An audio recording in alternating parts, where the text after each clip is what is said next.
எபேசியருக்கு எழுதின நிருபம் 3ஆம் அதிகாரம் 16வது வசனத்தை வாசிங்க. எபேசியர் 3:16 வாசிங்க. நீங்கள் அவருடைய ஆவியினாலே உள்ளான மனுஷனில் வல்லமையாய் பலப்படவும், விசுவாசத்தினாலே கிறிஸ்து உங்கள் இருதயங்களில் வாசமாயிருக்கவும், நீங்கள் அன்பிலே வேரூன்றி நிலை பெற்றவர்களாகி சகல பரிசுத்தவான்களோடும் கூட கிறிஸ்துவனுடைய அன்பின் அகலமும் நீளமும் ஆழமும் உயரமும் என்னதென்று உணர்ந்து அறிவு கெட்டாத அந்த அன்பை அறிந்து கொள்ள வல்லவர்களாகவும், தேவனுடைய சகல பரிபூரணத்தாலும் நிறையப்படவும், அவர் தமது மகிமையினுடைய ஐசுவரியத்தின்படியே உங்களுக்கு அனுக்கிரகம் பண்ண வேண்டுமென்று வேண்டிக் கொள்ளுகிறேன். பவுல் சொல்றார் 16ல், நீங்கள் அவருடைய ஆவியிலே உள்ளான மனுஷன் வல்லமையாய் பலப்படுவோம். ஆவியிலே பலப்படுதல் என்றால் என்ன? ஆவியிலே உள்ளான மனுஷன் பலப்படுதல். இந்த கடைசி காலத்தில் இருக்கிற உபதேசங்களில், கள்ள உபதேசங்களில் ஒன்று பரிசுத்த ஆவியானவர் இல்லை என்பது. ஒரு கூட்டம் பரிசுத்த ஆவியானவரே இல்லைன்னு சொல்கிறாங்க. இன்னொரு குரூப் என்ன சொல்கிறாங்க? பரிசுத்த ஆவியானவர் இருக்கிறார், ஆனால் ஆள் தத்துவமெல்லாம் கிடையாது. அவர் ஒரு பவர் இருக்கிறார், அவ்வளோதான். எப்படி நம்ம இப்போது வரங்கள் பற்றிலாம் பேசுகிறோமோ அதே மாதிரி பரிசுத்த ஆவியானவருங்கிறது ஒருத்தர். அது நீங்கள் தேவனாக அதில் கன்சிடர் பண்ணக்கூடாது அப்படின்னு சொல்லி அது ஒரு ஆள் தத்துவமாக கொண்டு வரக்கூடாது அப்படின்னு சொல்கிறாங்க. இன்னொரு குரூப் என்ன சொல்லுது அப்படின்னு கேட்டிங்கன்னா, பரிசுத்த ஆவியானவருங்கிறது பரலோகத்தில் இருக்கக்கூடியதான சில காரியங்களை குறித்து சொல்லப்பட்டிருக்க ஒழிய, பூமியில் இந்த பரிசுத்தாவின் அபிஷேகம், நம்ம சொல்லக்கூடியதான ஆவியில் பலப்படுதல், ஆவியானவர் நடத்துகிறார், இப்படிலாம் சொல்கிறோமே, அதெல்லாம் இல்லைன்னு சொல்கிறாங்க. உண்மையிலே பரிசுத்த ஆவியானவர், பரிசுத்தாவின் அபிஷேகம் அப்படின்னு இருக்குதா? இப்போது ஒரு உபதேசம் என்ன சொல்லுது அப்படின்னு கேட்டிங்கன்னு சொன்னால், நீங்கள் பரிசுத்தாவியினால தான் சுவிசேஷமே கேட்டீங்க, அதனால் பரிசுத்தாவின் அபிஷேகம்லாம் ஒன்று கிடையாது, பரிசுத்தாவியானவர் முன்னாடியே உங்கள் கூட தான் இருக்கிறாரு அப்படின்னு ஒரு வசனத்தை வச்சுட்டு சொல்கிறாங்க. எந்த வசனத்தை வச்சு சொல்கிறாங்க? வாசிங்க. 1 பேதுரு புஸ்தகம் 1ஆம் அதிகாரம் 12வது வசனத்தை வாசிங்கள். தங்கள் நிமித்தமல்ல, நமது நிமித்தமே இவைகளை தெரிவித்தார்கள் என்று அவர்களுக்கு வெளியாக்கப்பட்டது. பரலோகத்திலிருந்து அனுப்பப்பட்ட பரிசுத்த ஆவியினாலே உங்களுக்கு சுவிசேஷத்தை பிரசங்கித்தவர்களை கொண்டு. உங்களுக்கு சுவிசேஷம் பிரசங்கித்தவர்களே. அப்போ பரிசுத்த ஆவியினால தான் உங்களுக்கு என்ன செய்யப்பட்டது? சுவிசேஷமே பிரசங்கிக்கப்பட்டது. அப்படி இருக்கும்போது நீங்கள் ரட்சிக்கப்படும் போதே ஆவியானவர் என்ன செஞ்சிட்டாரு? உங்ககிட்ட வந்துட்டாரு. அப்போது திடீர்னு அதென்ன பரிசுத்தாவின் அபிஷேகம் பெறதுன்னு சொல்கிறீங்க அப்படின்னு அவங்க சொல்கிறாங்க. அதனால் நீங்கள் பரிசுத்தான அபிஷேகம்லாம் இல்லை, நிறைய பேர் சொல்கிற மாதிரி நீங்கள் நம்பாதீங்க, பரிசுத்தான அபிஷேகம்லாம் இல்லை. ஏன்னா நீங்கள் எப்போ ரட்சிக்கப்பட்டீங்களோ அப்போயே ஆவியானவர் உங்கள் கூட இருந்ததுனால தான் நீங்கள் என்ன பட்டீங்க? ரட்சிக்கவே பட்டீங்க. அப்படி இருக்கும்போது அது என்ன பரிசுத்த ஆவியின் அபிஷேகம்னு ஒன்று சொல்கிறீங்க அப்படின்னு சொல்கிற இது ஒரு உபதேசம் இருக்குது. இப்படி ஒரு உபதேசம் இருக்குது. இது ஒரு பெரும்பான்மையான கூட்டத்தால் நம்பப்படுகிறது. அவங்க அதனால தான் பரிசுத்தாவின் அபிஷேகத்தை நம்ப மாட்டாங்க, பெற மாட்டாங்க. அப்படிலாம் ஒன்றும் இல்லைங்க, ஏன்னா பரிசுத்த ஆவியானவர் இருக்கிறதால தான் நம்ம ரட்சிக்கவே பட்டோம், அதனால் தனியாக ஒரு அபிஷேகம் அப்படின்ற மாதிரிலாம் சொல்லுவாங்க. ஆனால் ஆவியானவரோடு நாம் நெருங்குவதில் ஒரு ஸ்டாண்டர்ட் இருக்குது. உண்மையிலேயே சுவிசேஷம் பரிசுத்த ஆவியானவர் நமக்கு சொன்னார், ஒரு ஆளை வச்சு நமக்கு சொன்னார். இந்த வசனத்தின்படி நீங்கள் வாசித்த 1 பேதுரு 1:12 படி பரிசுத்த ஆவியானவர் தான் சுவிசேஷம் சொல்ல நமக்கு காரணமாக இருந்தார். அது யாரோ ஒருத்தர் நமக்கு சொன்னாங்க, பரிசுத்த ஆவியானவர் மூலமாக நாம் ரட்சிக்கப்பட்டோம். அந்த வசனத்தை கேட்டு விசுவாசத்தினாலே ரட்சிக்கப்பட்டோம். இருதயத்தில் விசுவாசித்து வாயில் அறிக்கை பண்ணோம், ரட்சிக்கப்பட்டோம். ஆனால் இதோட ஆவியானவருக்கும் நமக்கு இருக்கிற தொடர்பு முடிஞ்சிருச்சா, இப்படியே இருக்குதா அப்படின்னு கேட்டிங்கன்னா இல்லை. இதுக்கு அடுத்த ஸ்டாண்டர்ட் ஒன்று இருக்குது. இதுக்கு அடுத்த ஸ்டாண்டர்டு தான் பரிசுத்த ஆவியானவர் உங்களுக்குள்ளே வருதல். இப்போ ஆவியானவர் வெளியிருந்து உங்களை என்ன பண்ணுறாரு? சபைக்கு நேராக நடத்துகிறார், அதாவது ரட்சிப்புக்கு நேராக நடத்துகிறாரு. ரட்சிக்கப்பட்ட நீங்கள் அடுத்து எங்கே வரீங்க? சபைக்கு வரீங்க. இதுதான் தேவனுடைய திட்டம். ஒரு குரூப்பு சபைக்கே வர வேணான்னு சொல்லுது, அதை விட்டுருவோம். அவங்க என்ன சொல்லிடுவாங்கன்னா, சபைக்கெல்லாம் எதுக்குங்க போயிட்டு, அதெல்லாம் தேவையில்லை, நீங்கள் ரட்சிக்கப்பட்டாலே போதும், பரலோகத்துக்கு போயிடலாம் அப்படிங்கிறவங்களாம் இருக்கிறாங்க. ஆனால் வசனம் சொல்லுது, ரட்சிக்கப்பட்டவர்களே கர்த்தர் அனுதினமும் சபையில் சேர்த்தார். சபைன்னா அமைப்பு, கூட்டமைப்பு, நம்ம எல்லாரும் சேர்ந்து இருக்கிறது தான் சபை, கட்டடம் அல்ல, நாம தான் சபை. ஸோ அப்போ ஆண்டவர் கொண்டு வந்து சபையில் சேர்க்கிறார். ஸோ வெளியிருந்து உள்ளே கூட்டு வந்தது ஆவியானவர் தான். நம்ம ரட்சிக்கப்பட்டு சபைக்கு வந்தோம். இதுக்கு அடுத்த லெவல் ஒன்று இருக்குது. இதோட முடிஞ்சிடல ஆவியானவருடைய லெவல். இதுக்கு அடுத்த லெவல் ஒன்று இருக்குது. அதுதான் பரிசுத்த ஆவியினுடைய அபிஷேகம் நம்ம சொல்கிறோம். இயேசு கிறிஸ்து சொல்கிறாரு, உன்னதத்திலிருந்து பலன் உங்களிடத்தில் வருகிற வரைக்கும் நீங்கள் போய் என்ன செய்யுங்க? எருசலேமிலே காத்திருங்கள் அப்படின்னு சொல்கிறார். ஸோ அந்த பரிசுத்த ஆவியானவர் வந்து நிரப்புறார் நம்மளை. அதுக்கு பேர் தான் அபிஷேகம். அப்போஸ்தலர் நடபடிகள் 2ஆம் அதிகாரம் 2-3 வசனங்களை வாசிங்க. அப்பொழுது பலத்த காற்று அடிக்கிற முழக்கம் போல வானத்திலிருந்து சடுதியாய் ஒரு முழக்கம் உண்டாகி அவர்கள் உட்கார்ந்திருந்த வீடு முழுவதையும் நிரப்பிற்று.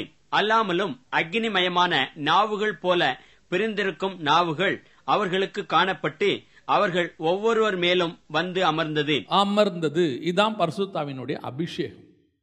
ஆவியினாலும் அக்கினினாலும் அபிஷேகம் பண்ணுகிறார்னு இருக்கு இல்லையா? அக்கினிமயமான நாவுகள் வந்து அமர்ந்தது. ஸோ இது வந்து பேசிக்காக உங்களுக்கு தெரியும். ஆனால் பெரும்பான்மையாக ஒரு கூட்டத்துக்கு இன்றைக்கி வெளியே ஒரு விதமான உபதேசம் போயிட்டு இருக்குது. அந்த உபதேசத்தில் பரிசுத்த ஆவி கிடையாது, அபிஷேகம் கிடையாதுன்னு சொல்கிறதுனால அவர்களுக்கும் இதை சொல்லணுன்றதுனால சொல்கிறோம். ஸோ பரிசுத்தாவின் அபிஷேகம் என்பது நிச்சயமாக உண்டு. ஒரு காலகட்டம் வரைக்கும் ஆசாரியர்கள் ஆசாரிப்பு கூடாரத்தை நடத்தி கொண்டிருந்தார்கள். அவர்களுக்கு வேதம் கொடுக்கப்பட்டது. அதுக்கு பிறகு நியாயாஸ்திரிகள், அது வேரபாரகர், இப்படிலாம் இருந்தாங்க.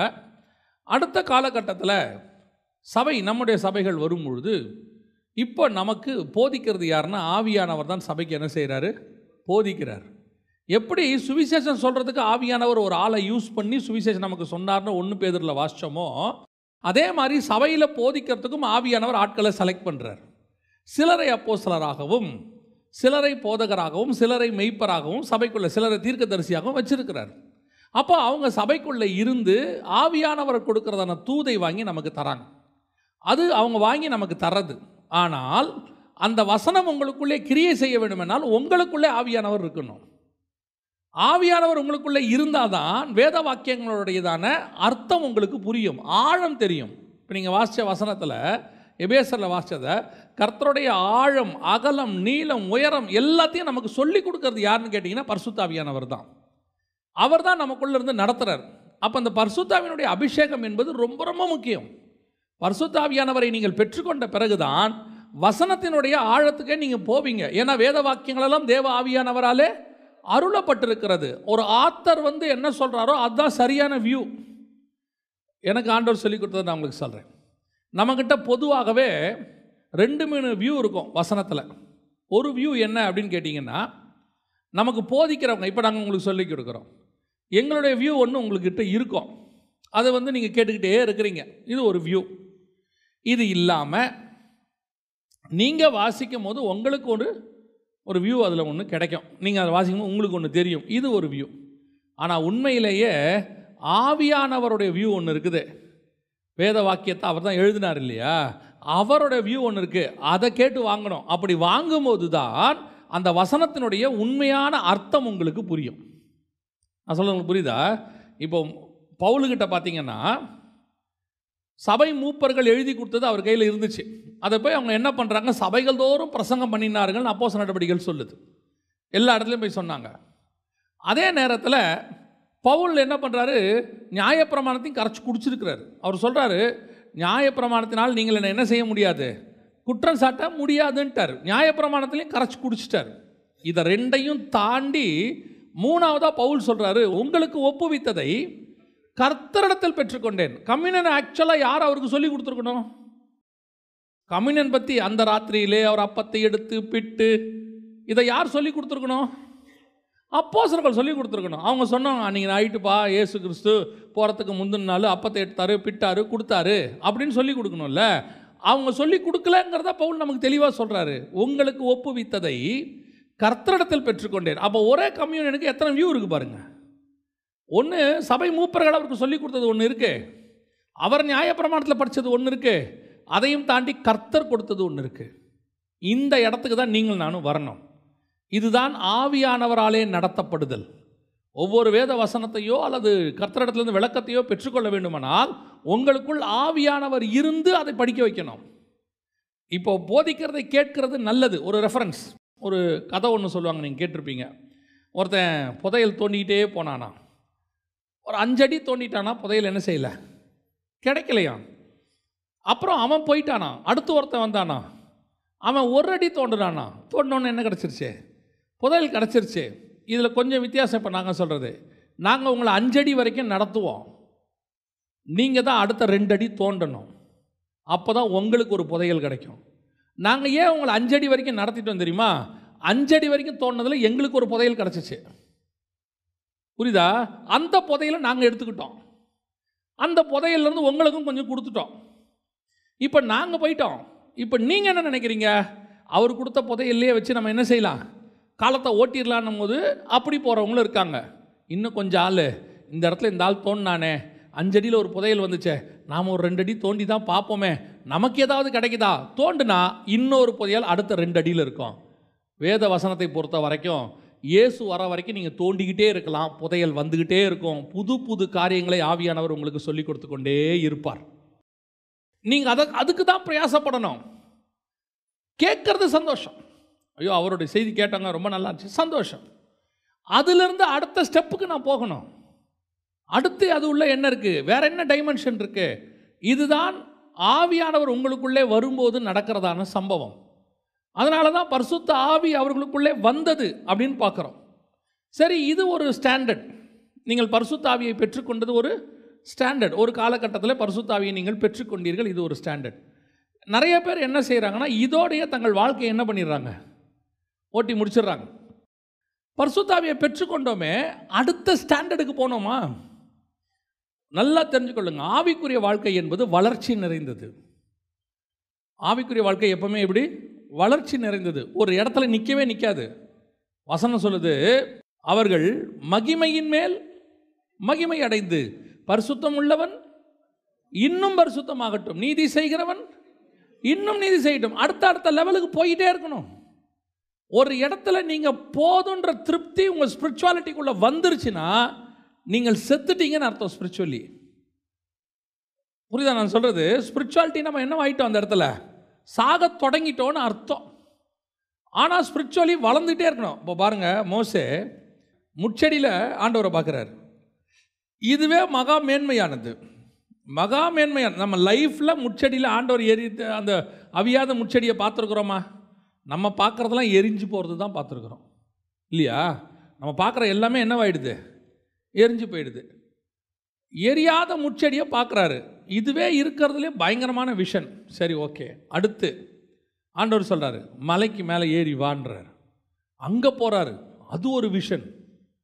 அதுக்கப்புறம் ஒரு மேகம், ஆண்டவர் சொல்கிறாரு, உன்னை குறித்த பயம் அவர்களுக்கு உண்டாகும்படி நான் என்னுடைய மகிமையெல்லாம் அவர்களுக்கு காட்டப் போகிறேன், நீ மலைக்கு மேலே வா. வந்தார். இப்போ 2வது ட்ரிப்பு, ஒரு கரு மேகம் வந்து மூடுது, இடி மின்னல் எல்லாம் வருது. கீழே இருக்கிறவன் பயப்படுறான், இவர் மேகத்துக்குள்ளே போயிட்டார். இது அத்தப்பட்ட மகிமை. அதான் மகிமையின் மேல் மகிமை அடைந்து. ஆனால் மோசேக்கு அது திருப்தி ஆகவே இல்லை. அவருக்கு திருப்தி ஆகலை. அடுத்து என்ன பண்ணுறாரு தெரியுமா? ஒரு இடத்துல ஆண்டவரை பார்த்து கேட்குறாரு, ஆண்டவரே நான் உம்முடைய மகிமையை பார்க்க வேண்டும். ஓ, இவ்வளோ பார்த்தி அது என்னையா பார்த்த? அதெல்லாம் இருக்கட்டும் ஆண்டவரே, உங்ககிட்ட இன்னும் கொஞ்சம் இருக்கும், அடுத்த லெவலுக்கு என்னை கூட்டிகிட்டு போங்க. கர்த்தர் சொல்கிறாரு, இல்லை என்ன பார்க்கணுன்ற, முகமுகமாக பார்க்கணும். இப்போ ஃபார்முலாவே மாற்றுறாரு. என்ன ஃபார்முலா மாற்றுறாரு? என் அண்டையில் ஒரு இடம் உண்டு, கண்மலை வெடிப்புண்டு, நீ அங்கே வா, கரத்தில் மூடுறேன், நான் கடந்து போகிறேன், அப்போ கூட முன்னாடி பார்க்க மாட்டேன், பின்புறத்தை பார்ப்பேன். மோசே கேட்டாச்சு, பார்க்கணும்னு கேட்டாச்சு, எப்படியாவது பார்க்க வச்சுருவோம். இதுதான் மகிமையின் மேல் மகிமை அடைதல். அடுத்த லெவலுக்கு ஆவிக்குரிய வாழ்க்கையில் வளர்ச்சி போயிட்டே இருக்கணும். அதனால தான் நான் சொல்வேன், இந்த தானியேலுடைய ஆவி நமக்கு கண்டிப்பாக வேணும். 6ஆம் அதிகாரத்தில் விளக்கத்தை கேட்க ஆரம்பிப்பாங்க ஆண்டவர்கிட்ட. 7ஆம் அதிகாரத்தில் ஆண்டவரை பார்த்து கேட்பான், இந்த 10 கொம்புகளை குறித்தும் இந்த சின்ன கொம்பை குறித்தும் நான் அறிய ஆவலாக இருந்தேன். 7ஆம் அதிகாரத்தில் கேட்டவன் சாக போகிற வரைக்கும் கேள்வி கேட்டுக்கிட்டே இருப்பான். இந்த 1335 நாளை குறித்தும் இந்த 2300 நாளை குறித்தும் அது விளக்க என்ன. ஆண்டவர் கடைசி என்ன தெரியுமா சொல்லுவார்? பரவாயில்ல தானியேலே, ரெஸ்ட் எடு, பரவாயில்ல. ஆண்டவர் சொல்லுவார், நீயோ போய் என்ன செய்ய, இளைப்பாரி கொண்டு, அது முடிவு காலத்துக்குரியது. நீ என்னப்பா நீ இப்படி வேலை பார்க்குற? அதுதான் ஆவிக்குரிய வளர்ச்சி. இன்னைக்கு ஸ்பிரிச்சுவலி பரிசுத்த ஆவியை பெற்ற உடனே ஒரு திருப்தி. ஆவியை பரிசுத்த ஆவியை நாங்கள் பெற்றுட்டோம், அப்புறம் அவ்வளோதான். பரிசுத்த ஆவியை பெற்று 25 வருஷம் ஆச்சு. அடுத்த லெவலுக்கு என்ன போனீங்க? அதுக்கு அடுத்த லெவல் போனீங்க. நான் மினிஸ்ட்ரியை பற்றி பேசவே இல்லை, ஸ்பிரிச்சுவல் ஸ்டாண்டர்டை பற்றி பேசுகிறேன். ஸ்பிரிச்சுவலி நம்ம எந்த அளவுக்கு போகணும்? இப்போ பரிசுத்த ஆவியை பெற்றவங்க அடுத்து இன்னொரு லெவல் இருக்குது, அந்த லெவலுக்கு போகணும். எந்த லெவலுக்கு போகணும்? வாசிங்க, வெளிப்படுத்தின விசேஷம் 1ஆம் அதிகாரம் 10வது வசனத்தை வாசிங்க. கர்த்தருடைய நாளில் ஆவிக்குள்ளானேன். ஆவிக்குள்ளானேன்னா என்ன? 3வது வசனம் வாசிங்க. அல்லாமலும் அக்னிமயமான நாவுகள் போல பிரிந்திருக்கும் நாவுகள் அவர்களுக்கு காணப்பட்டு அவர்கள் ஒவ்வொருவர் மேலும் வந்து அமர்ந்தது. இப்ப பரிசுத்த ஆவி எனக்குள்ள வந்தாரு. யாருக்குள்ள? யோவானுக்குள்ள. அந்த 120 பேர்ல யார் இருக்கிறா? யோவானும் இருக்கிறார். அவருக்குள்ள வந்தார். ஆனால் வெளிப்படுத்தல் 1:10 சொல்லுது, கர்த்தருடைய நாளில் ஆவிக்குள்ளானேன். பரிசுத்த ஆவியானவர் எனக்குள்ள வந்தது ஒரு காலம். இப்போ எனக்கு ஒரு 90 வயசு ஆக போகுது. யோவானுக்கு அப்போ 90 வயசு, பத்மதீவில் 90 வயசு ஆக போகுது. இப்போ ஆவியானவருக்குள்ள நான் வளர்ந்துருக்கிறேன். இப்போ ஆவிக்குள்ள நான் போயிட்டேன். ஆவி எனக்குள்ள வந்த காலம் போச்சு. இப்போ நான் என்னவாயிட்டேன்? ஆவிக்குள்ள போயிட்டேன். என் மாம்சத்துக்குள் ஆவியானவர் இருந்தது போக ஆவியானவருக்குள் என் மாம்சம் போய்விட்டது. எனக்குள்ள ஆவியானவர் இருந்தா நான் அவரை கண்ட்ரோல் பண்றேன்னு அர்த்தம். அவர் வந்து பாவத்தை குறித்தும் நீதியை குறித்தும் கண்டித்து உணர்த்துவார். அவர் வந்து உணர்த்தும் போது நான் கேட்பேன், கேட்காம போவேன், கீழ்ப்படியாமல் போவேன், பின்மாற்றம் அடைவேன், பாவத்தில் விழுவேன், திருப்பி மன்னிப்பு கேட்பேன். இதெல்லாம் நடக்கும். ஏன்னா இப்போ ஆவியானவர் எங்கே இருக்கிறாரு? எனக்குள்ளே இருக்கிறாரு. ஆனால் ஆவிக்கு உள்ள நான் போயிட்டேன்னு வச்சுக்கோங்க, நான் பாவமே செய்ய மாட்டேன். ஏன்னா under the control of the spirit. ஆவியானவருக்குள்ளே நான் போயிடுவேன். அதான் வசனம் சொல்லுது, கர்த்தருடைய நாளில் ஆவிக்குள்ளானேன். இதுதான் அடுத்த ஸ்டாண்டர்ட். இந்த இடத்துக்கு தான் நீங்களும் நானும் வரணும். பரிசுத்த ஆவியை பெற்றதோடையே நீங்களும் நானும் திருப்தி அடைஞ்சிட்டோம். ஆவியானவர் வந்தார், என்னை சுத்திகரிச்சுக்கிட்டே இருக்கிறாரு, க்ளீன் பண்ணிக்கிட்டே இருக்கிறார், க்ளீன் பண்ணுறாரு, பண்ணிகிட்டே தான் இருக்கிறார். எப்போ வரைக்கும் க்ளீன் பண்ணுறாரு? சாவர வரைக்கும். பரிசுத்த ஆவி உனக்குள் இருக்கும்போது ஏன் உன்னால் பாவத்தை மேற்கொள்ள முடியவில்லை? ஏன்னா ஒரு காலகட்டம் வரைக்கும் ஆவிக்கும் மாம்சத்துக்குமான போராட்டம் என்ன செய்யுது? நடந்துக்கிட்டே இருக்கு. நீங்கள் பிரயாசப்படணும். நான் ஒரு காலகட்டத்தில் என்ன செய்ய போகிறேன்?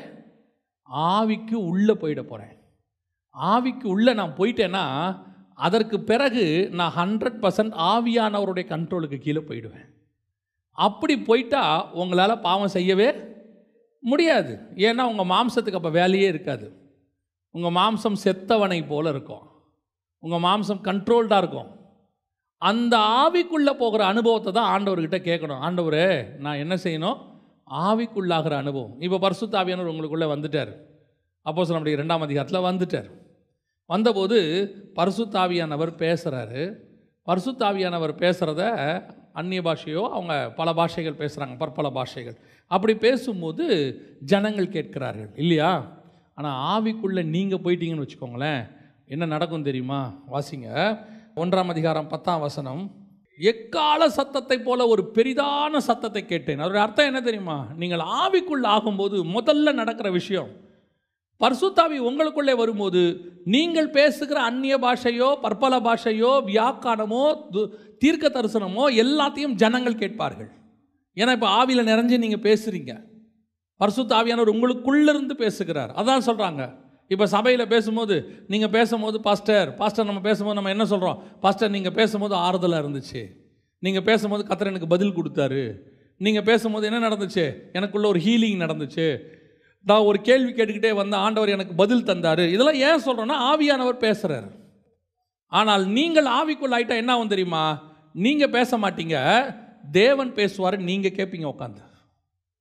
தேவன் உங்க கூட பேசுவார். இடி முழக்கத்தை போல ஒரு சத்தத்தை கேட்டேன், எக்கால சத்தத்தை போல ஒரு சத்தத்தை கேட்டேன், திரளான ஜனத்திரளை போல ஒரு சத்தத்தை கேட்டேன். காட் சவுண்ட் உங்களுக்கு கேட்கும். இதுதான் ஆவிக்கு உள்ளாகிற அனுபவம். ஃபஸ்ட்டு அந்த ஆவிக்குள்ளானீங்கன்னா முதல்ல நடக்கிறது கர்த்தருடைய சத்தத்தை கேட்கலாம். கர்த்தருடைய சத்தத்தை என்ன செய்யலாம்? கேட்கலாம். எப்போ கேட்கலாம்? நீ கர்த்தரோடு கூட இருக்கும்போது அதை என்ன செய்யலாம்? கேட்கலாம். பல நேரங்களில் கர்த்தருடைய சத்தத்தை நம்ம எப்படி நினச்சிக்கிறோம்? இப்போ நாங்கள் இங்கேருந்து பேசுகிறோம் இல்லையா, இது உங்கள் கிட்ட ஆவியானவர் பேசுகிறார். ஆனால் சத்தம் எங்களுது, பேசுறது ஆவியானவர். ஆனால் தேவன் பேசும்போது தேவனுடைய சத்தமே உங்களுக்கு கேட்கும். அதுதான் ஆவிக்குள்ளாகிற அனுபவத்தில் நடக்கிற ஒரு சம்பவம். அவன் சொல்கிறான் பாருங்க, இடி முழக்கத்தை போல ஒரு சத்தத்தை நான் கேட்டேன். பாருங்க, பவுல் போயிட்டுருக்கிறாரு, தமஸ்குக்கு போயிட்டு இருக்கும்போது அவருக்கு ஒரு சத்தம் கேட்குது. அந்த சத்தத்தை பாருங்கள், வசனம் சொல்லும், இடி முழக்கத்தை போல ஒரு சத்தத்தை கேட்டேன். வாசிங்க, அந்த வசனத்தை வாசிங்க பார்ப்போம். அப்போஸ்தலர் நடபடிகள் 9ஆம் அதிகாரம் 4வது வசனம். அவன் தரையிலே விழுந்தான். அப்பொழுது, சவுலே, சவுலே, நீ என்னை ஏன் துன்பப்படுத்துகிறாய் என்று தன்னுடனே சொல்லுகிற ஒரு சத்தத்தை கேட்டான். 22:7 அப்போஸ்தலர் நடபடிகள் சொல்லுது, அவனே சொல்றான், நான் ஒரு சத்தத்தை கேட்டேன். வாசிங்க பாப்போம் 22:7.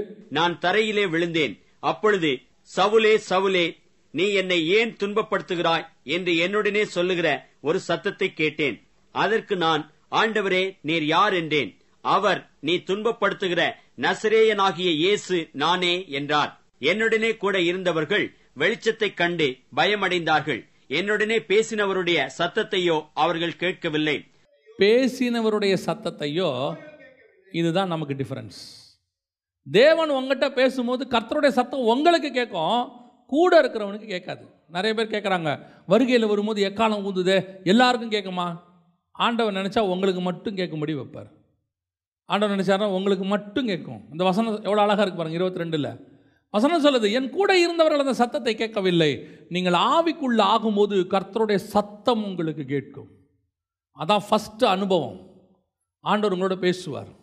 இந்த அனுபவத்துக்கு நீங்கள் வந்துட்டீங்கன்னா, ரெண்டாவது நீங்கள் ஆவிக்குள்ள ஆகும்போது என்ன வரும் பாருங்க. வாசிங்க வெளிப்படுத்தல் 4:1-2. இவைகளுக்கு பின்பு இதோ பரலோகத்தில் திறக்கப்பட்டிருந்த ஒரு வாசலை கண்டேன். முன்னே எக்கால சத்தம் போல என்னுடனே பேச நான் கேட்டிருந்த சத்தமானது, இங்கே ஏறி வா, இவைகளுக்கு பின்பு சம்பவிக்க வேண்டியவைகளை உனக்கு காண்பிப்பேன் என்று விளம்பினது.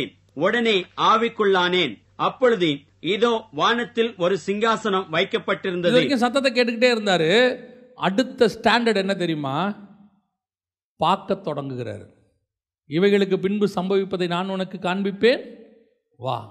இதுதான் அடுத்த லெவல், உங்கள் ஆவிக்குரிய வாழ்க்கையினுடைய அடுத்த லெவல். எவ்வளோ நாளைக்கு நீங்கள் நடக்கிற சம்பவத்தையே பார்த்துக்கிட்டு இருக்க போகிறீங்க? எவ்வளோ நாளைக்கு நீங்கள் பழைய சம்பவத்தையே பார்த்துக்கிட்டு இருக்க போகிறீங்க? இன்னொன்று இருக்குது, இனி சம்பவிப்ப போகுதை நான் உனக்கு காண்பிப்பேன், வா. இதுதான் ஆவிக்குள்ளாகிற அனுபவம். நல்லா தெரிஞ்சுக்கொள்ளுங்க, இந்த வேதத்தில் சொல்லப்பட்டிருக்கிற எத்தனையோ மகத்துவங்கள் இருக்குது. அதில் மறைக்கப்பட்ட மறைபொருள் எத்தனையோ இருக்குது. அதை கர்த்தர் நமக்குன்னே வச்சிருக்கிறார். நம்முடைய வேலை அதை போய் வாங்கிறது தான். உங்களுக்கு கர்த்தர் வச்ச பொக்கிஷம் எப்போ தொடங்குது தெரியுமா? எப்போ நீங்கள் பரிசுத்த ஆவியை பெற்று ஆரம்பிச்சிங்களோ அப்போத்துலேருந்தே கர்த்தர் உங்களுக்குன்னு கொஞ்சம் ட்ரெஷரை பைபிளில் வச்சுக்கிட்டே இருப்பார். உங்களுக்கு, நம்மளை பொறுத்த வரைக்கும் பைபிளில் சொன்னது ஒன்று, ஊழியக்காரங்க நமக்கு சொல்லுவாங்க, படித்தோம், கேட்டோம், சந்தோஷமாக போனோம், அதில் ஒரு திருப்தி. அவர் பேசினார், கேட்டோம், ரொம்ப பிரயோஜனமாக இருந்துச்சு, வெரி குட். ஆனால் இதுக்கு அடுத்து ஒன்று இருக்குது, உங்களுக்குரியது பைபிளில் இருக்குது. அதை ஆண்டவர்கிட்ட போய் கேட்கணும். ஆண்டவரே, நான் எனக்கு வச்சதை என்ன செய்யணும்? பார்க்கணும். ஆண்டவரே, முதல்ல கேட்கணும். நிறைய விஷயங்கள் ஆண்டவர்கிட்ட ஸ்டாண்டர்டில் வளரும் போது கொஞ்ச நாள் கர்த்தருடைய சத்தத்தை மட்டும்தான் நீங்கள் கேட்க முடியும். கர்த்தருடைய சத்தத்தை கேட்கணும். சாமுவேலே சாமுவேலேன்னு கூப்பிடுவார், சவுலே சவுலேன்னு கூப்பிடுவார். கர்த்தருடைய சத்தத்தை யாக்கோவை பார்த்து கூப்பிடுவார். ஆண்டவர் பேசுகிற தேவன், நம்ம பேசுகிற தேவனை வச்சுருக்கிறோம். முதல்ல அவர் சத்தத்தை கேட்க தொடங்கணும். அதற்கு பிறகு ஆவிக்குள்ளே நீங்கள் வளர வளர கர்த்தர் உங்களுக்கு தரிசனங்களை காட்ட தொடங்குவார். எந்த தரிசனம் தெரியுமா? இவைகளுக்கு பின்பு சம்பவிப்பதை நான் உனக்கு காண்பிப்பேன். இதுதான் அடுத்த லெவல், உங்கள் ஆவிக்குரிய லெவல். ஆண்டவர் நமக்கு வச்சதை பார்க்க தொடங்கணும். பவுல் பாருங்கள், ஆரம்பத்தில் அவருடைய சத்தத்தை கேட்டார் தானே, அவருடைய சத்தத்தை கேட்டார். உங்களுக்கு ஒப்புவித்ததை கர்த்தரிடத்தில் பெற்றுக்கொண்டேன் எல்லாம் கேட்டார். அடுத்த லெவலுக்கு பவுல் போகிறார் பாருங்கள். அவருடைய ஆவிக்குரிய ஸ்டாண்டர்ட் இன்னும் மேலே போகுது. 2 கொரிந்தியர் 12:3 வசனம் வாசி. அந்த மனுஷன் பரதீசுக்குள் எடுக்கப்பட்டு மனுஷர் பேசப்படாததும் வாக்கு கட்டாததுமாகிய வார்த்தைகளை கேட்டான் என்று அறிந்திருக்கிறேன். பரதீசிக்குள்ள போயிட்டார் பாருங்க. இப்ப அடுத்து எடுத்துட்டு போயிட்டார். இதான் செகண்ட். ஆவிக்குள்ள ஆகும்போது கர்த்தர் உங்களை என்ன பண்ணுவார் தெரியுமா? அடுத்த லெவலுக்கு அவர் இருக்கிற இடத்துக்கு எடுத்துட்டு போவார். இப்போ பரிசுத்த ஆவியானவர் வரும்போது மேல் வீட்டறையில் எல்லார் மேலேயும் அவர் வந்து என்ன செஞ்சார்? இறங்கினார். ஆனால் ஆவிக்குள்ளாகும்போது என்ன ஆகும் தெரியுமா? அவர் இருக்கிற இடத்துக்கு உங்களை கூட்டிகிட்டு போய் தரிசனங்களை காட்டுவார். இவைகளுக்கு பின்பு சம்பவிப்பதை காட்டுவார். இந்த ஸ்டாண்டர்டுக்கு வரணும். இது பவுலுக்கு மட்டும்தான் கிடையாது, யோவானுக்கு மட்டும்தான் கிடையாது. வாசிங்க 37ஆம் அதிகாரம் எசேக்கியேல் புஸ்தகம் 1வது வசனத்தை வாசிங்க. கர்த்தர் என்னை ஆவிக்குள்ளாக்கி வெளியே கொண்டு போய் எலும்புகள் நிறைந்த பள்ளத்தாக்கில கொண்டு போய் விடு. அடுத்து வெளியே கூட்டு போயிடுவார். இது ஆவிக்குள்ளாகிற அனுபவம். அடுத்து போய் ஒரு விஷன் காட்டுவார். அவர் காட்டுற இடத்துக்கு உங்களை கூட்டிட்டு போவார். வெளிப்படுத்தல் 17:3 வாசிங்க பார்ப்போம். ஆவிக்குள் என்னை வனாந்தரத்திற்கு கொண்டு போனான். ஆவிக்குள் என்னை, நான் ஆவிக்குள் ஆயிட்டா தான் அடுத்த லெவல் வனாந்தரத்துக்கு கூட்டிட்டு போறாரு. எலும்புகள் நிறைந்த பள்ளத்தாக்கு கூட்டிட்டு போறாரு. இப்போ பாருங்க, ஆவிக்குள்ளாக்கி கர்த்தர் ஒவ்வொரு இடமா என்ன செய்யறாரு, கொண்டு போறாரு. இதுதான் அடுத்த ஸ்டாண்டர்ட். உங்கள் ஆவிக்குரிய வாழ்க்கையினுடைய ரெண்டாவது ஸ்டாண்டர்ட். ஃபஸ்ட்டு பரிசுத்த ஆவியை பெற்றீங்க, இது ஃபஸ்ட்டு லெவல். ரெண்டாவது லெவல் ஆவிக்குள்ளே போனீங்க, இது ரெண்டாவது லெவல். மூணாவது லெவல் ஆவிக்குள்ளே போகும்போது நீங்கள் அவருடைய சத்தத்தை கேட்க தொடங்குவீர்கள். நாலாவது லெவல் அந்த சத்தத்தை கேட்கிற ஒரு காலகட்டத்தை தாண்டும் போது தரிசனத்தை பார்க்க தொடங்குவீர்கள். கர்த்தர் உங்களுக்கு வைக்கிறத நீங்கள் பார்க்க தொடங்குவீங்க. கர்த்தர் உங்களை கூட்டிகிட்டு போக தொடங்குவார். ஒவ்வொரு இடமா கர்த்தர் உங்களை கொண்டு போய் அவர் தனக்கு வெளிப்படுத்த வேண்டியவர்களை கொண்டு போய் வெளிப்படுத்துவார். இதுதான் கர்த்தர் உங்ககிட்டையும் எங்ககிட்டையும் எதிர்பார்க்கிற காரியம். இன்றைக்கி நாம் இந்த லெவலுக்கே வரமாட்டோம். நம்ம கிடைச்சதுலேயே சாட்டிஸ்ஃபேக்ஷன், இது வரைக்கும் நம்ம கிடைச்சதுலேயே திருப்தி ஆகிட்டோம். போதும், சந்தோஷம், நல்ல வசனம் கிடச்சிச்சு. நான் சொல்கிறேன், இது உங்களை புஷ் பண்ணுறது, அவ்வளோதான். உங்கள் ஆவிக்குரிய வாழ்க்கையில் உங்களை நாங்கள் உந்தி தள்ளுறது தான் சபை. இது ஜஸ்ட் அ புஷ். நீங்கள் தான் உங்கள் வாழ்நாளெல்லாம் அடுத்த லெவலில் ஆவியில் வளர்ந்துக்கிட்டே போகணும். சபை என்பது உங்களை உருவாக்குகிற இடம். சபையோட வேலை என்ன? உங்களை ரெடி பண்ணி ஒரு பக்கம் ஊழியத்துக்கு அனுப்புறது, அது வேற. ஸ்பிரிச்சுவலி டெவலப் பண்ணி விடணும். இன்னும் போங்க, கர்த்தருடைய சமூகத்துக்கு போங்க, உட்காருங்க, ஆவிக்குள்ளாகிற அனுபவத்துக்குள்ளே வாங்க. அங்கே உட்காரும் போது அவருடைய சத்தத்தை நீங்கள் கேட்க தொடங்குங்க. இந்த சத்தத்தை கேட்கும் போது கர்த்தர் உங்களிடத்தில் அநேக ரகசியங்களை பேசுவார். அடுத்து ஆவிக்குள்ளாகிற இடத்துக்கு வாங்க, கர்த்தர் உங்களுக்கு தரிசனங்களை காண்பிக்க தொடங்குவார். இதுதான் கர்த்தர் கொண்டு போகிற அடுத்த ஸ்டாண்டர்ட். எவ்வளோ பெரியதான ஒரு மகிமை பாருங்கள். ஆண்டவர் சொல்கிறார் மோசேயை பார்த்து, ஒரு மனுஷனோடு முகமுகமாய் பேசுகிறது போல் நான் என்ன செய்கிறேன், அவனோடு கூட நான் பேசுகிறேன். ஒரு சிநேகிதனோடு கூட பேசுகிறது போல் பேசுகிறேன். இதெல்லாம் எதுக்கு பைபிளில் கொடுத்து வச்சுருக்கிறாங்க? இதெல்லாம் கர்த்தர் நமக்கு பைபிளில் கொடுத்து வச்சுருக்கான நோக்கம் என்ன? ஏதோ சம்பவத்தை கதை மாதிரி படிக்கிறதுக்கா? ஓ, மோசே சூப்பர் ஹீரோங்க. இல்லைங்க, அவர் நம்மை போல் ஒரு பாடுள்ள ஒரு மனுஷன். அவங்க ஆவிக்குரிய வாழ்க்கையை வளர்த்துக்கிட்டாங்க, ஸ்டாண்டர்ட் ஆகிட்டாங்க. நம்ம அடுத்த லெவலுக்கு போகணுங்கிற இடமே இல்லை. ஒரு வெளிப்பாடு கிடைச்சா அதுலேயே வாழ்க்கையை ஓட்டி முடிச்சிடுறோம். ஏதோ ஒரு காரியம் கிடைச்சோன்னா அதுலேயே திருப்தி அடைஞ்சிடுறோம். ஆண்டவர் சொல்கிறார், இன்னும் போங்க. உங்களுக்குன்னு ஆவிக்குரிய வாழ்க்கையில் கர்த்தர் வச்சுருக்கிறத வாங்க தொடங்குங்க. ஃபஸ்ட்டு இன்றைக்கி ஸ்டார்ட் பண்ணுங்கள். அப்படி ஸ்டார்ட் பண்ணும்போது உங்களுக்குன்னு ஆண்டவர் வேதத்தில் எந்த பகுதியில் வச்சுருக்கிறாரோ அதை கர்த்தர் பேசுவார். அதை கர்த்தர் பேசும்போது உங்களுக்கு கிடைக்கிற ஒரு ஆவிக்குரிய அனுபவம் தனி. அது ஒரு சந்தோஷம், அதெல்லாம் இருக்கும். அதோடைய எக்ஸாம்பிள், அது கர்த்தர் பேசினாருங்கிறதுக்கு ஒரு அர்த்தம் என்னென்னா, ஜனங்கள் உங்களுடைய வார்த்தைக்கு தாகமாய் காத்திருப்பார்கள். அவங்க சொல்லுவாங்க, இந்த மாதிரி வார்த்தைகளை நாங்கள் கேட்டதே கிடையாது. கர்த்தர் உங்கள் மூலிமா இருந்து என்ன செய்கிறாரு, பேசுகிறாரு. இதெல்லாம் சாட்சி சொல்லுவாங்க. நீங்கள் நல்லா கவனித்து பாருங்கள். யோவான்கிட்ட ஏன் ஜனங்க வந்தாங்க? அவங்ககிட்ட அற்புதமும் கிடையாது, அடையாளமும் கிடையாது. யோவான் ஒரு அற்புதத்தையும் செய்யவில்லைன்னு வசனம் சொல்லுது. ஆனால் அவன் கர்த்தருடைய ஆவியில் நிரம்பி பேச தொடங்கினான். ஜனங்கள் வார்த்தையை நோக்கி ஓடி வர தொடங்கினார்கள். அந்த தேவன் தான் உங்களோடும் இருக்கிறார். இது அடுத்த ஸ்டாண்டர்ட், ஆவிக்குள்ளாகிற அனுபவம். இதையும் தாண்டி இன்னொரு லெவல் இருக்குது. நீங்கள் இந்த லெவலுக்கே இப்படி சொல்லிக்கிட்டு இருக்கிறோம், இதையும் தாண்டி இன்னொரு லெவல் இருக்குதான்னா இன்னும் ஒரு லெவல் இருக்குது. அந்த லெவல் ஸ்பிரிச்சுவலி டாப் லெவல். வாசிங்க வெளிப்படுத்தின விசேஷம் 10ஆம் அதிகாரம் 3-4 வசனங்களை வாசி. சிங்கம் கர்ஜிக்கிறது போல மகா சத்தமாய் ஆர்ப்பரித்தான். அவன் ஆர்ப்பரித்த போது 7 இடிகளும் சத்தமிட்டு முழங்கின.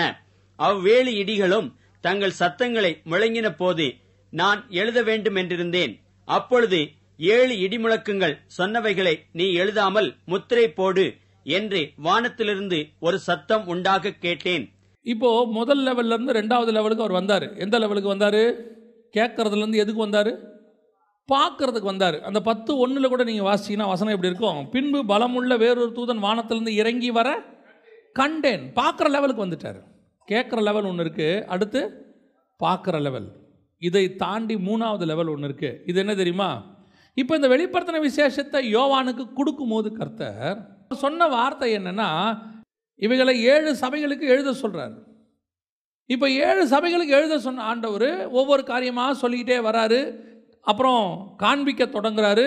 பார்த்துக்கிட்டே வரான், எல்லாத்தையும் எழுதுறான், பார்க்குறான், கேட்குறான், எழுதுறான், பார்க்குறான், கேட்குறான், எழுதுறான், எழுதிட்டே வரான். திடீர்னு ஒரு 7 இடிமுழக்கம் சத்தம் கேட்குது. அந்த சத்தத்தை கேட்டோன்னா அதை எழுத போகிறான். அது வெறும் இடிமுழக்கம் கிடையாது, அதுக்கு பின்னாடி என்ன இருக்குது? ஏதோ ஒரு அர்த்தம் இருக்குது. இப்போ பவுல் கூட வரும்போது கர்த்தர் பேசினார், ஜனங்களுக்கு அதை கேட்கவில்லை. அவ்வளோதான், ஜனங்கள் அதை கேட்கவில்லை. இன்னொரு இடத்துல பவுல் சொல்லுவார், கேட்டாங்க அவங்களுக்கு புரியலம்பாரு. அப்போஸ்தலர் நடவடிக்கைகள் 9ஆம் அதிகாரத்திலேயே வாசிங்க 4வது வசனத்தை. அவன் தரையிலே விழுந்தான். அப்பொழுது சவுலே சவுலே, நீ என்னை ஏன் துன்பப்படுத்துகிறாய் என்று தன்னுடனே சொல்லுகிற ஒரு சத்தத்தை கேட்டான். அதற்கு அவன், ஆண்டவரே நீர் யார் என்றான். அதற்கு கர்த்தர், நீ துன்பப்படுத்துகிற இயேசு நானே. முள்ளில் உதைக்கிறது உனக்கு கடினமாம் என்றார். அவன் நடுங்கி திகைத்து, ஆண்டவரே நான் என்ன செய்ய சித்தமாயிருக்கிறீர் என்றான். அதற்கு கர்த்தர், நீ எழுந்து பட்டணத்துக்குள்ளே போ, நீ செய்ய வேண்டியது அங்கே உனக்கு சொல்லப்படும் என்றார். அவனோடு கூட பிரயாணம் பண்ணின மனுஷர்கள் சத்தத்தை கேட்டும் ஒருவரையும் காணாமல். அப்படின்னா என்ன அர்த்தம்? இவங்களுக்கு ஒரு சத்தம் கேட்டது, ஆனால் என்னன்னே புரியல, அது ஒன்றுமே தெரியல. இன்னும் ஒன்று கேட்குது, பேசினவருடைய சத்தத்தை அவர்கள் கேட்கவில்லை. இடி முழக்கத்தை மாதிரி இருக்குது கேட்கறதுக்கு இடி. இப்போ நமக்கு இந்த வசனம் என்ன சொல்லுது? 10ஆம் அதிகாரம் 7 இடி முழக்கங்கள் சொன்னவைகளை நான் எழுத வேண்டும் என்று இருந்தேன். அப்போ அதில் என்னமோ இருந்திருக்கு, என்ன ஒன்று இருக்கு. இப்போ கர்த்தர் சொல்கிறாரு, அதை எழுதாத, அதை என்ன பண்ணிரு. அப்புறம் எதுக்கு அவன்கிட்ட சொன்னார்? அது அவங்ககிட்ட சொன்னதுக்கு காரணம் என்ன? ஆசியாவில் உள்ள சபைகளுக்கு எழுதுன்னு சொன்னதெல்லாம் அவனும் எழுதிக்கிட்டே வரான்.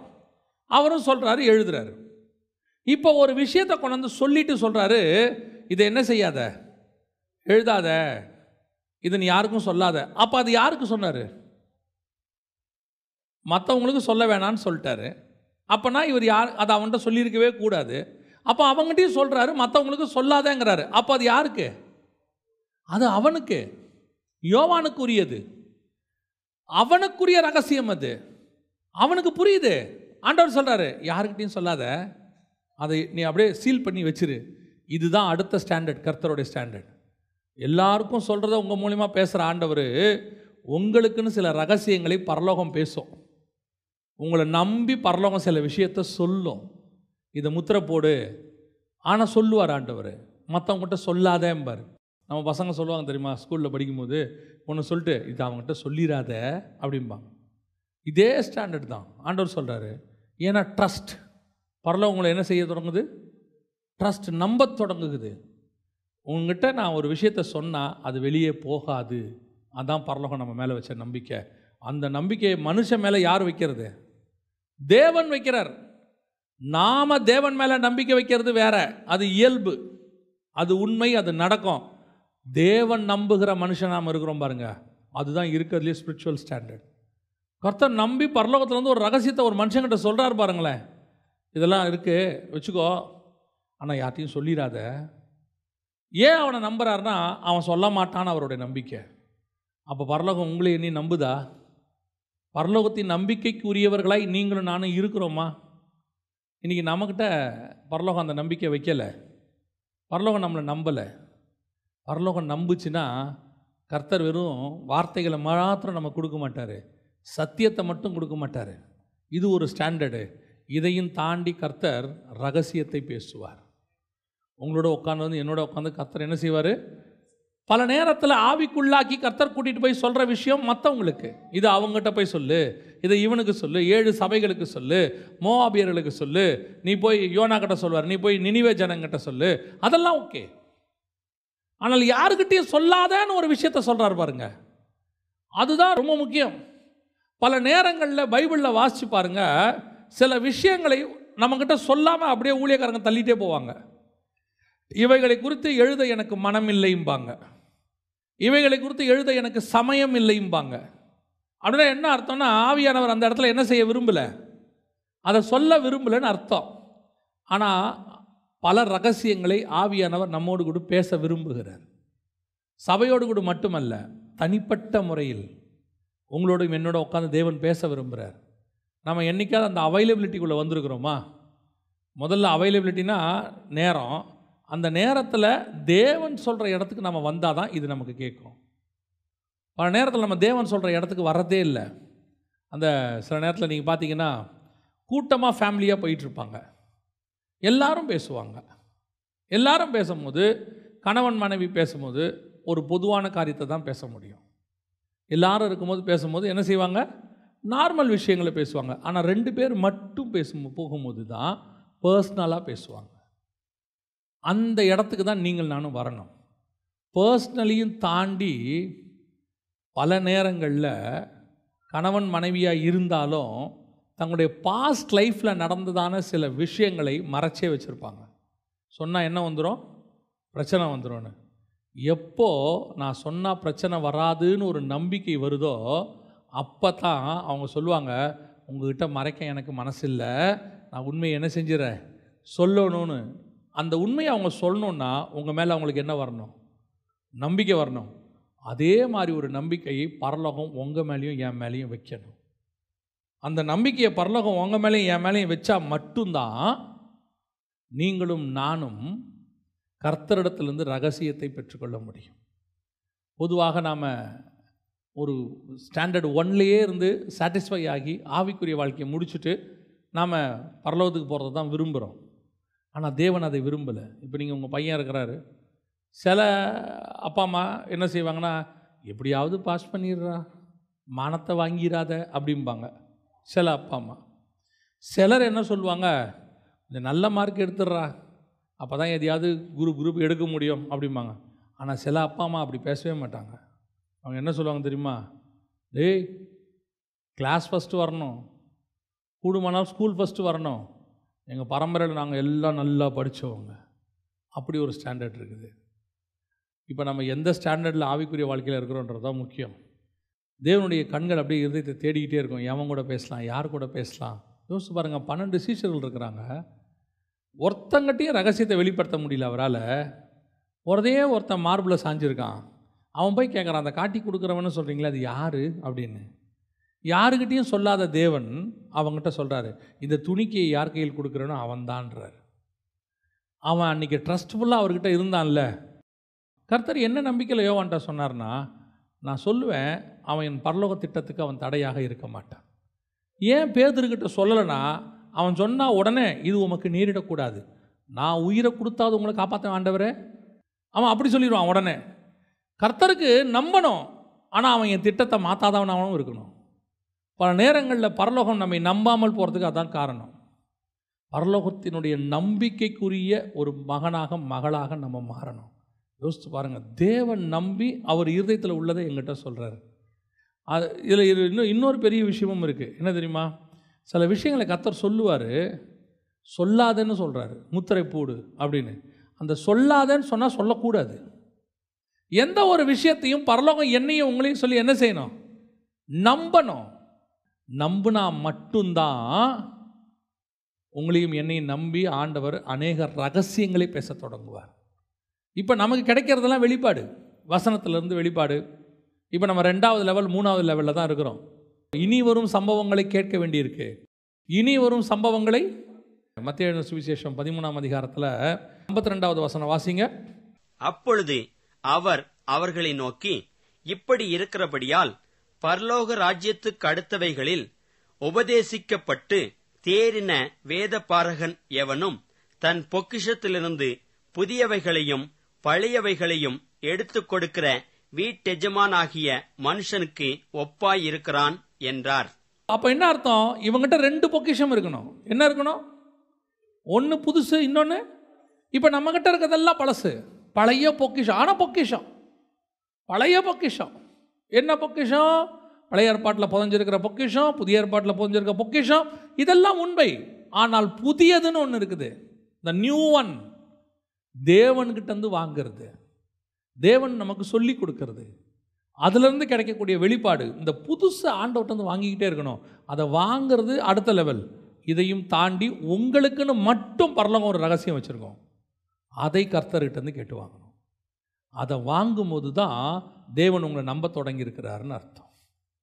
தேவன் நம்மளை நேசிக்கிறார், அது வேற. நம்புகிறாரா? ஆண்டவருக்கு நம்ம மேலே நம்பிக்கை வரணும், ஹெவன் நம்பணும். இவனை நம்பி நான் பேசுவேன், இவங்கிட்ட நான் ஒரு விஷயத்தை சொல்லுவேன், நான் சொல்கிறத அவன் சொல்லுவான், நான் சொல்லாததை அவன் சொல்ல மாட்டான். முத்திரை போடுனா போடுவான், முத்திரையை உடனா உடைப்பான். ஏன்னா அவன் என் நம்பிக்கைக்கு உரியவன். அல்லேலூயா. இது கடைசியாக முதல்ல பரிசுத்த ஆவியானவர் உங்களை சுவிசேஷத்துக்கு நடத்தினார், உள்ளே வந்தார். அப்புறம் நம்ம உள்ளே போனோம். உள்ளே போய் கேட்டோம், பார்த்தோம், ரகசியத்தை வாங்கினோம். கடைசியாக இன்னும் ஒன்று இருக்குது, அதை மாத்திரம் சொல்லி முடிக்கிறேன். பரிசுத்த ஆவியானவர் என்ன செய்வார்? வாசிங்க, எபேசியர் 4:30.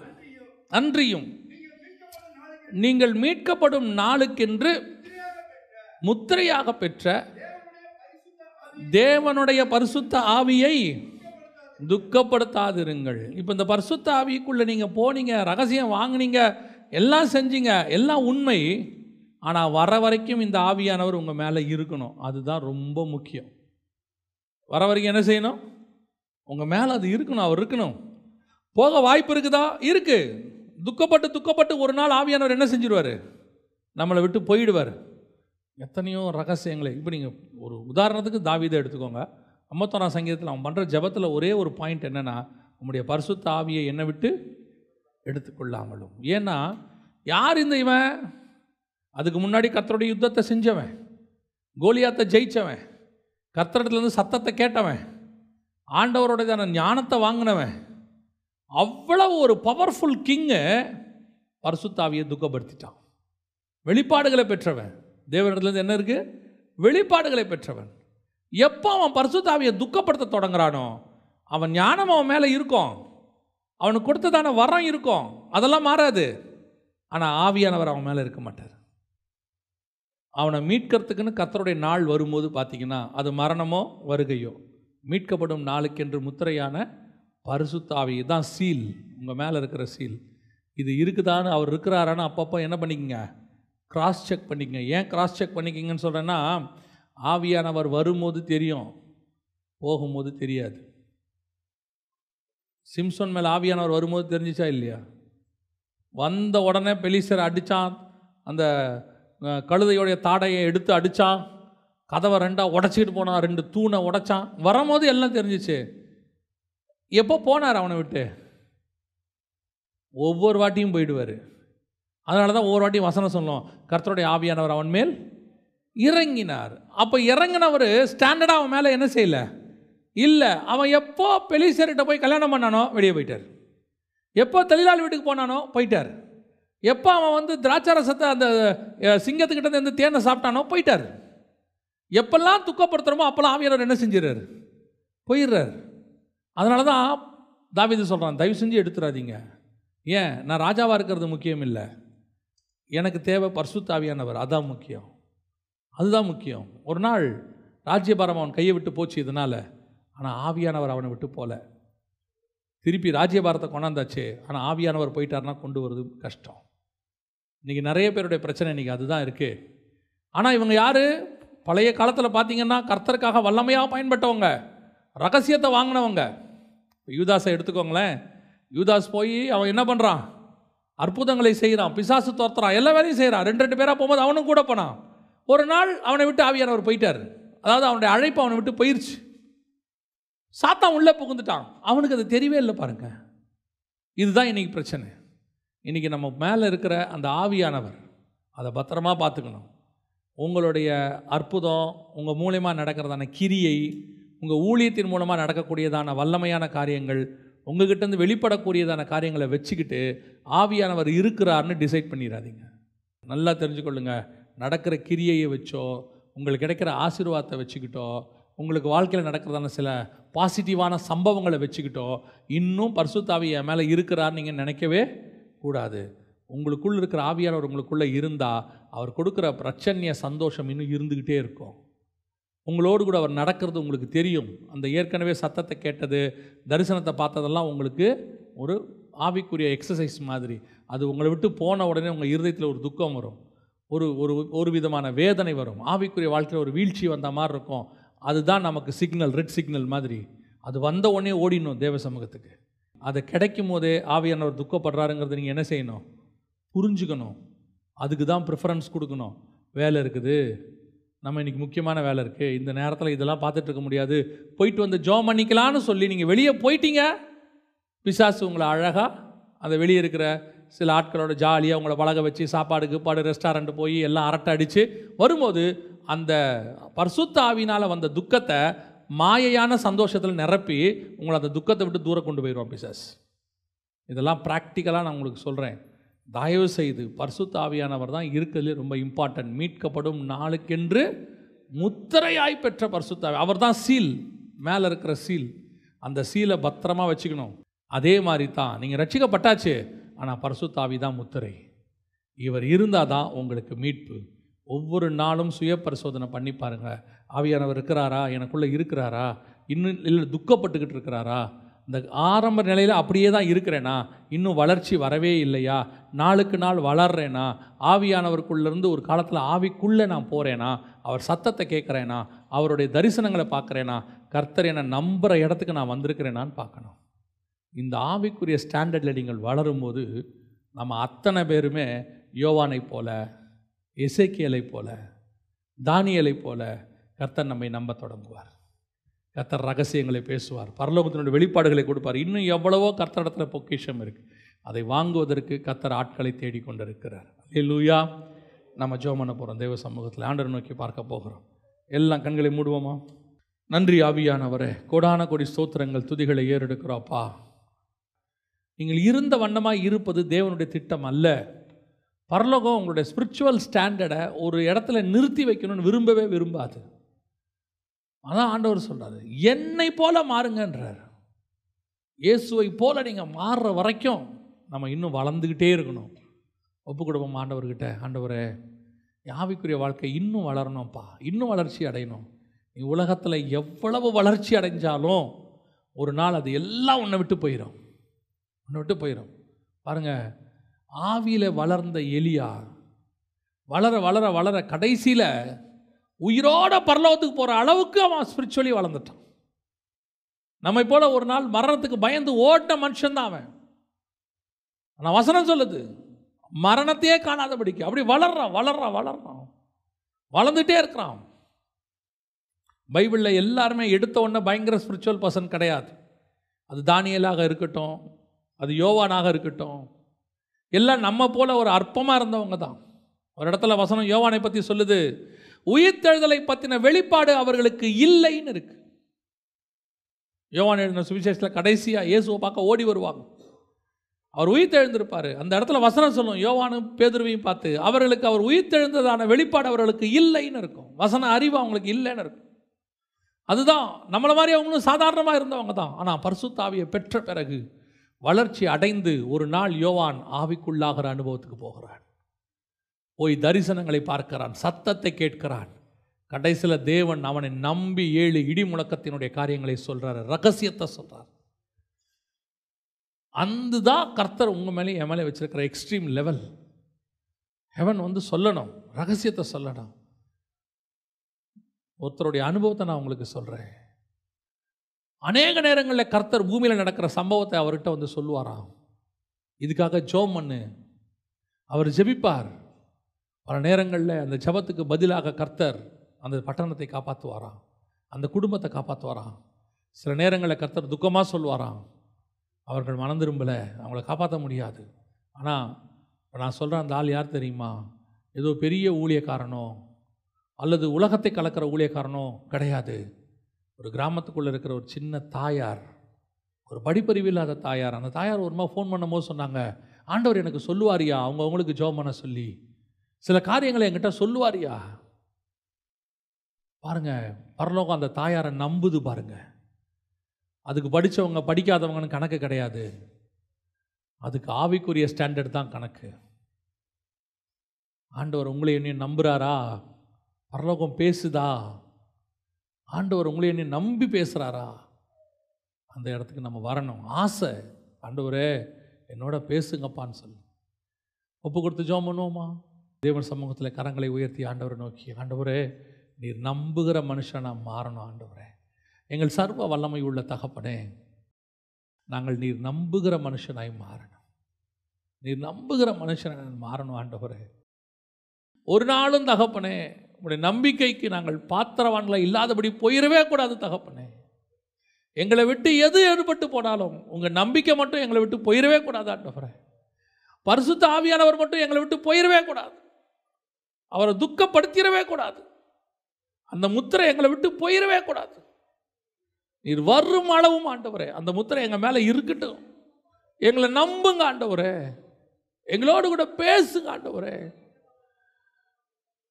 உங்கள் நம்பிக்கைக்கு உரியவங்களை எங்கள் சபை மாறட்டும், எங்கள் ஒவ்வொரு விசுவாசியும் மாறட்டும், எங்கள் ஊழியக்காரங்களாம் அப்படி மாறட்டும். மோசையை போல, யோவானை போல, தானியேலை போல எங்களும் மாறட்டும் ஆண்டவரே. உங்கள் நம்பிக்கைக்கு உரியவங்களாக மாறட்டும். கர்த்தர் பரலோகத்திலிருந்து உங்ககிட்ட பேச வந்தேன்னு நீங்கள் சொல்கிற ஒரு நம்பிக்கைக்குரிய மனுஷங்களை நாங்கள் எல்லாருமே மாறட்டும் ஆண்டவரே. உடைய கிருபையுள்ள கரத்தில் தாழ்த்துகிறோம் எங்கள் ஆண்டவர் இயேசுவின் நாமத்தில் பிதாவே.